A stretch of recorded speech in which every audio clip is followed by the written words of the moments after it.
السلام عليكم. اليوم مع وصفات سوفت هوم. جئتكم بوصفة للسوفلية مع جميع وأسرار نجاحها. يجو خفاف روعة. وصفة سهلة خفيفة وبسيطة. نبدأ.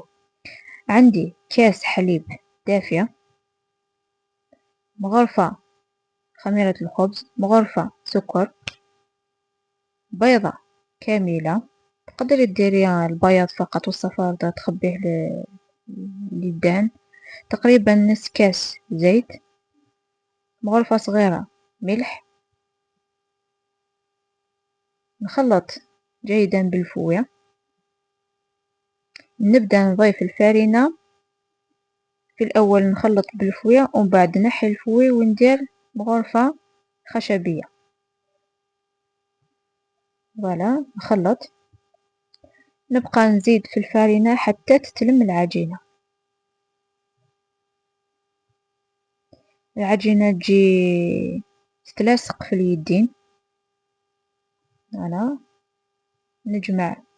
أنا ضفت نص كيس خميرة كيميائية. فوالا نخلط بمغرفة أحسن حتى نشوفوا هذيك العجينة بدات تثقل، ومن بعد نلم باليد.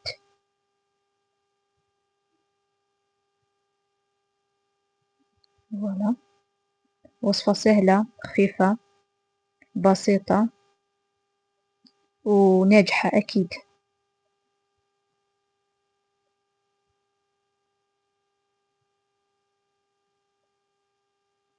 الفرينة ما نقدرش نقول لكم الكمية يعني كل وحدة والفرينة تاعها. انت يا عينك يا ميزانك. كي تشوفي الفرينة تاعك ولا عفوا كي تشوفي العجينة تاعك بدات تلم، يعني ما لازمش تكون يابسة، لازم تجي شوية تتلاصق بين اليدين. يعني تعاوني شوية يدك بالزيت في الآخر وتخليها تخمر.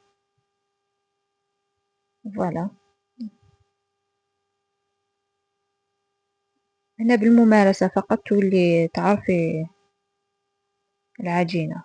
أكيد المبتدئات يديروا كمية صغيرة ويتعلموا شوية شوية. أنا غطيتها بكيس بيرة بلاستيكي وضفت عليها طرشونة من الفوق. خليتها تخمر 30 دقيقة حتى 45 دقيقة كل وحدة والمطبخ تاعها. فوالا هايليك بعد ما خمرت نديكازيو العجينة تاعنا. فوالا هنا عاونت شوية يدي بشوية زيت باسكو العجينة تجي تتلاصق كما قلت لكم. وهنا تعرفي بليك العجينة تاعك ناجحة. كي تشوفيها تتلاصق شوية عارفي بلي العجينة تاعك ناجحة والسفلي تاعك يجي خفيف من الداخل. للأمانة هاد العجينة خرجت لي 15 كرة. إلا حبيتي كمية صغيرة الكاس اللي ديري به ديري كاس صغير شوية، يعني ولا فنجان تاع قهوة ولا باش تنقصي شوية في الكمية. وإلا عندك عائلة الله يبارك ولا يحبوا لي سوفلي بصحتكم هنا يخرج لك 15 سوفلي. قطعت العجينة تاعي بالكوبات. فوالا للأمانة هنا قطعتهم كبار شوية ومباعا وتنقصت من كل وحدة شوية شوية. نبدأ نرولي ولا نجمع في الكريات تاعي نكورهم كامل حتى يولي السطح تاعها أملس. فوالا هيك. انا الحشو استعملت الثوم. نتوما كيما حبيتو ولا المتوفر عندك. كاين اللي يدير لهم دجاج من الداخل، كاين اللي يدير لهم لحم مفروم كيما حبيتي. يبقى يعني الطبخ اذواق كل واحد واش يحب. هنا نستعين بشويه فرينه. نفتح الكريه الاولى نولي الاولى كامل ونفتحها بالحلال. لازم نستعينوا بالفرينة باسكو العجينة خفيفة وتجي تتلاصق. نفتحها رقيقة. فوالا، من أسرار النجاح هاد السوفلي لازم تكون العجينة رقيقة، وما لازمش تخليهم يتنفخوا، يعني طيبيهم تمتم. هنا من جهة أخرى شعلي الفرن تاعك، خليه يسخن على درجة 190 درجة. فوالا، كل ما تعمري سنيوة دخليها مباشرة تطيب، ما تخليهاش كامل تتنفخ باش يجيك رقيق وفارغ من الداخل. هنا درت صوص طوماط.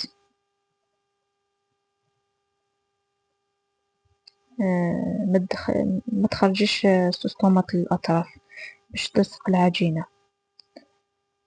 ومن بعد نزيد شوية طون او الحشو اللي درتيه نتيا كيما حبيتي، ونزيد جبن مبشور.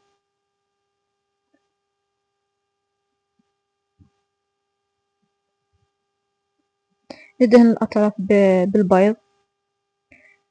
للأمانة أنا ندهن السوفلي تاعي في الأطراف باش ما تصرش يعني كوارث.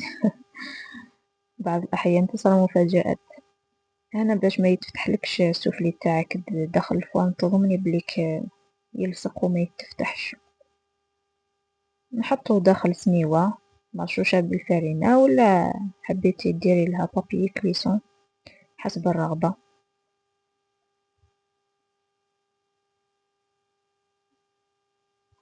ولا نزيد كرية واحدة أخرى بنفس الطريقة.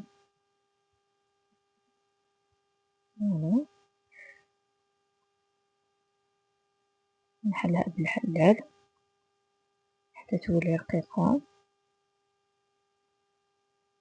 تقدري ديري تاني دي ميني سوفلي، إذا حبيتي تصغري الكريات ديري ميني سوفلي صغار،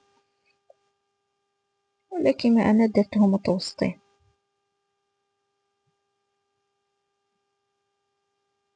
أنا نقول دايما الطبخ يعني ماشي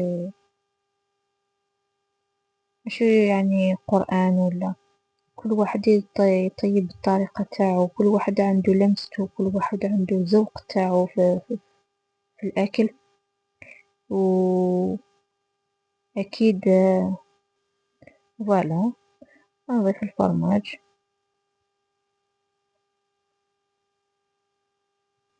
نفس الطريقة يعني. عندك ندهن الأطراف.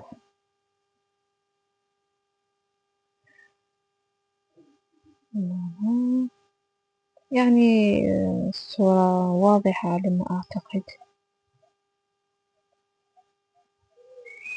فوالا، هنا أكيد لازم نديروها داخل السنيوة، ندهنوها عفوا بالبيض. التزيين يبقى اختياري، حبيتي ديري حبة زيتون، حبيتي ديري فلفل شرائح، حبيتي تخليهم كما هما، ولا ترشيهم شوية جلجلان. كل وحدة والذوق تاعها، وكل وحدة دير على حسب أفراد العائلة تاعها واش يحبوا، يعني ما تقيدوش يعني بواش درت أنا ولا. ندخلوهم من الفرن على درجة 190 درجة حتى يطيبوا الأسفل، ومن بعد نشعلوهم من الفوق ياخدوا تحميرة ونحيهم. ها هما لي سوفلي بعد ما طابوا واجدين. الوصفة نتاع نهار اليوم جاو رايعين، ريحتهم تشهي، خفاف، سهلين في الخدمة، والحشو أكيد يبقى اختياري. الأسرار تاع هاد السوفلي هي ما طيبوهم مباشرة، غير تشكليهم طيبيهم بهذه الطريقة راح تنجحي فيهم. جربوا الطريقة، أكيد راح تنال إعجابكم، وأكيد راح يعجبوا كامل أفراد العائلة تاعكم. لايك، أبوني أصدقائي، سلام.